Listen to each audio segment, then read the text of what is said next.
Welcome to yo-yo TV.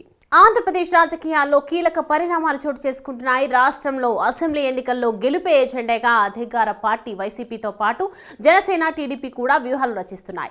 గెలుపు కోసం ఎక్కడ తగ్గాలి, ఎక్కడ కౌంటర్ ఇవ్వాలనే విషయంలో చాలా క్లారిటీగా ఉంటున్న పార్టీల అధినేతలు.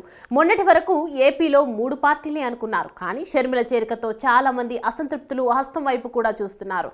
దీంతో ఆ పార్టీ కూడా పోటీలోకి వచ్చేసింది. ఈ క్రమంలో వైసీపీ అధినేత జగన్ ఇతర పార్టీలు ఓటు బ్యాంకును కూడా తమ వైపు తిప్పుకోవడానికి ప్రయత్నాలు చేశారు. ఇందులో భాగంగానే కాపు ఉద్యమ నేత అయిన ముద్రగడ పద్మనాభంను వైసీపీలోకి తీసుకురావాలని చూశారు. అప్పట్లో జగన్తో ముద్రగడ చర్చలు కూడా జరిపారు. అయితే వైసీపీలోకి రావాలంటే తమకు ఫ్యామిలీ వారికి అసెంబ్లీ టికెట్ ఇవ్వాలని ముద్రగడ కండిషన్ కూడా పెట్టినట్లు సమాచారం. ఇదంతా జరిగి దాదాపు 20 రోజులు అవుతోంది. తాజాగా మరో ప్రచారం రాజకీయాల్లో ప్రకంపనలు రేపుతోంది. అదే జనసేనలోకి ముద్రగడ ఎంట్రీ. ముద్రగడ త్వరలో జనసేనలో చేరబోతున్నారు. ముద్రగడను కలిసి పార్టీలోకి ఆహ్వానించనున్నారు పవన్ కళ్యాణ్.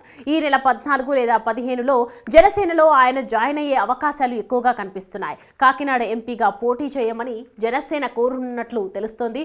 కూటమి పొత్తులో భాగంగా గుంటూరు, కాకినాడ ఎంపీ సీట్లు గ్లాసు పార్టీకే కేటాయించబోతున్నారు. కిర్లంపూడిలో ముద్రగడ పద్మనాభంతో టీడీపీ నేత జ్యోతుల నెహ్రూ భేటీ అయ్యారు. టీడీపీ జనసేన కూటమితో కలిసి పనిచేయాలని ఆయన కోరారు. మరోవైపు ముద్రగడను జనసేన నేత బొలిశెట్టి శ్రీనివాస్ కలిశారు. గత వారం పవన్ కళ్యాణ్ రాసిన లేఖలు ఆయన దగ్గర ప్రస్తావించారు. కాపులంతా కలిసి పనిచేయాల్సిన అవసరం ఉందని పద్మనాభం కూడా అభిప్రాయపడ్డారు. పవన్ కలిసి వస్తే ఖచ్చితంగా ఆహ్వానిస్తానని ముద్రగడ అన్నారు. అలాగే టీడీపీ కాపు నేత జ్యోతుల నెహ్రూ ముద్రగడతో భేటీ అవడం ఏపీ రాజకీయాల్లో కీలకంగా మారింది. తమ కూటమితో కలిసి పనిచేయాలని ఆయన కోరారు. ఇప్పటి వరకు ముద్రగడ వైసీపీలో చేరతారని డిస్కషన్ జరిగాయి. అయితే వైసీపీ అధిష్టానం నుంచి అనుకూల వాతావరణం లేదని ముద్రగడ అభిప్రాయపడుతున్నట్లున్నారు. సీట్లు ప్రకటించినప్పుడు కూడా కనీసం పరిగణలోకి తీసుకోలేదని అనుచరులతో చెప్తున్నారు. ఈలోగా కాపులంతా కలిసి పోరాడాలని పవన్ లేఖ రాయడం, తర్వాత పార్టీ నేతలు వచ్చి కలవడంతో ముద్రగడ జనసేనలో చేరడం దాదాపు ఖాయమనే టాక్ నడుస్తోంది.